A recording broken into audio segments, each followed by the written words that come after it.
सकाळी जेव्हा मी वालधुनी नदीचे पाणी दौरा केला त्यावेळेस सन्माननीय आयुक्त, प्रशासन, लोकप्रतिनिधी आणि आम्ही जेव्हा हा दौरा केला तर वालधुनी नदीचा आम्ही दौरा केला तेव्हा ते साफसफाईची मागणी होती. उत्तेकर साहेब काल आले होते तर तेही बोलले की आम्हाला फक्त वालधुनी नदीचं तुम्ही क्लिनिंग करून द्या. तर आपण त्यासाठी आमचे चालू आहे प्रयत्न की आपण ती लवकरात लवकर क्लिनिंग करण्याचा आपला प्रयत्न आहे.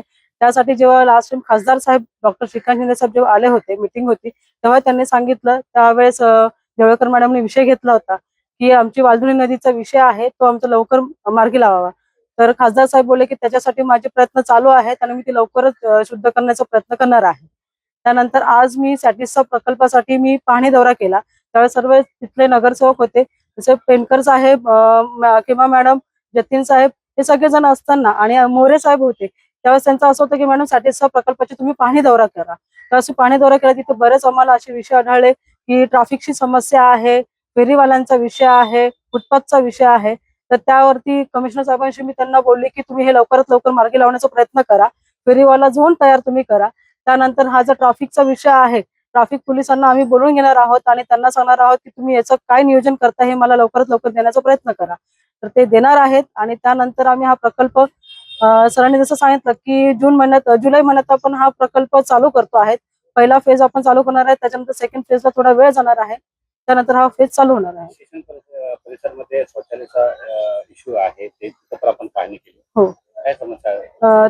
त्या ठिकाणी जेव्हा पेनकर साहेब बोलले की महिलांसाठी जो आहे तो उल म्हणून आहे, पण त्या ज्या आपल्या ग्रामीण परिसरातल्या ज्या महिला आहेत जसं की स्टेशन परिसर जवळ असल्यामुळे त्यांना ते समजत नाही.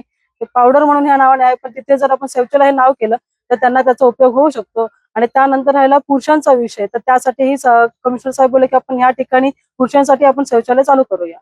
आज आपण मान्य महापौर मॅडम, त्याचबरोबर लोकल नगरसेविका देवळकर मॅडम, त्याचबरोबर सर्व आमचे अधिकारी, विशेष करून वालधुनी नदी पुनर्जीवित कसे करता येईल याकरिता पाहणी करायला आलो.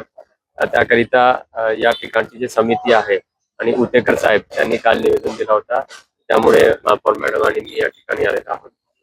नदी पुनर्जीवित कसे करता येईल त्याच्यावर सखोल चर्चा या ठिकाणी झाली. त्याच्यामध्ये नदीला डिसिल्टेशन म्हणजे त्याचे गाळ काढून त्याचे रुंदीकरण पण करता येऊ शकेल. त्याचबरोबर तिथे कचरा कोणी टाकू नये, मग त्या प्रकारची साफसफाई आणि ट्री प्लांटेशन, वृक्षारोपण करून नदी पुनर्जीवित कसे करता येईल याबद्दल सकारात्मक चर्चा झाली. त्याकरिता प्रशासनामार्फत DPR तयार करण्यात येईल आणि त्याचबरोबर काही प्रमाणात काही काम आपण लगेचही सुरू करू शकतो, यावरही प्रशासन सकारात्मक रीतीने काम करेल. एवढंच नाही तर प्रदूषण एक महत्वाचा मुद्दा असल्यामुळे आणि वालधुनी नदी 3-4 क्षेत्रामध्ये येत असल्यामुळे आम्ही जे इतर महानगरपालिका आहे, नगर परिषद आहे, त्यांच्या बरोबरही आम्ही सहकार्याची अपेक्षा करतो.